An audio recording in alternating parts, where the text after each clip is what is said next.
वानखेडे स्टेडियमला यावर्षी 50 वर्ष पूर्ण झाली.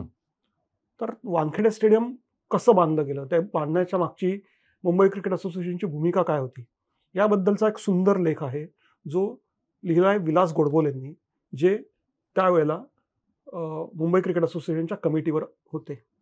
आणि आता जवळजवळ 87-88 वय आहे त्यांचं, आणि त्यावेळेच्या कमिटी मेंबर्समधले हयात असलेले ते एकमेव आहेत.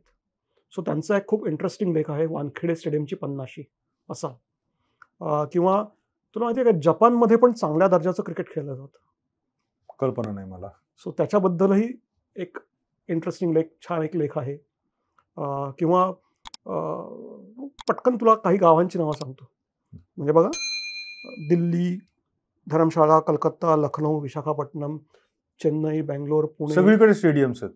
वेट, आत्ता मे महिन्यामध्ये एक मित्र आमचा, वेस्ट इंडियन आहे तो, म्हणजे जमैकाचा आहे आणि अमेरिकेत असतो आता, तो या सगळ्या मैदानांना भेट देऊन गेला.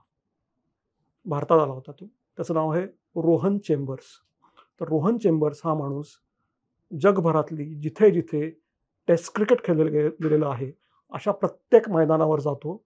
तिथे तो त्याचे फोटोज काढतो, तिथली माहिती गोळा करतो. आणि साधारण 124 का 125 अशी मैदानं आहेत.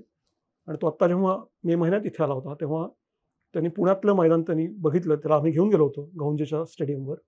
ते त्यांनी बघितलेलं 87वं मैदान होतं. त्याच्यानंतरही जवळजवळ त्यांनी आणखीन काही मैदानं बघितली. साधारणपणे 100 मैदानं त्याची बघून झाली. सो क्रिकेट वेडा, त्याची एक स्टोरी आहे. त्याची एक स्टोरी आहे. ओके. सो अशा वेगळ्या वेगळ्या गोष्टी आहेत. रोहित आणि कोहली यावर्षीच टेस्ट क्रिकेटमधून रिटायर झाले आहेत. त्यांच्याबद्दलचा एक लेख आहे. आपण 2025मध्ये यावर्षी मुलांनी आणि मुलींनी सुद्धा इंग्लंडमध्ये कमाल क्रिकेट खेळले ते, त्याचा एक रिव्ह्यू याच्यामध्ये आहे. आणि आणखीन सांगायची महत्त्वाची गोष्ट म्हणजे, जसं तू कविता केल्या होत्यास क्रिकेटवरच्या, तसं यावर्षी अंकामध्ये आपण क्रिकेट देवाला गाऱ्हाणं घातलेलं आहे. होय महाराज. म्हणजे काय?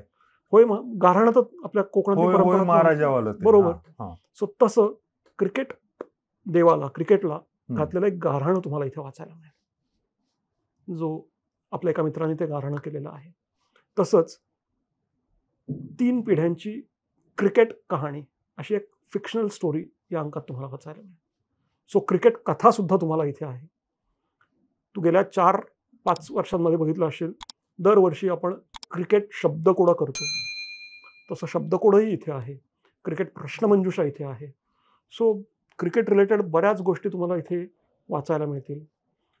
सगळ्यात महत्त्वाचं आणखीन एक आर्टिकल म्हणजे विदर्भ संघाने यावर्षी परत एकदा रणजी ट्रॉफी जिंकली. आणि आत्ताच काही दिवसांपूर्वी ते इराणी ट्रॉफीसुद्धा त्यांनी जिंकली. रणजी ट्रॉफी विजेत्या विदर्भ टीमला, त्यातल्या प्लेयर्सना भेटण्याचा मला चान्स मिळाला. त्यांच्याशी मी बोललो, त्यांच्याशी गप्पा मारल्या. तो सगळा त्यांचा प्रवास, ही यंग मुलं आहेत रे, अगदी 22, 23, 25 वर्षाची मुलं आहेत.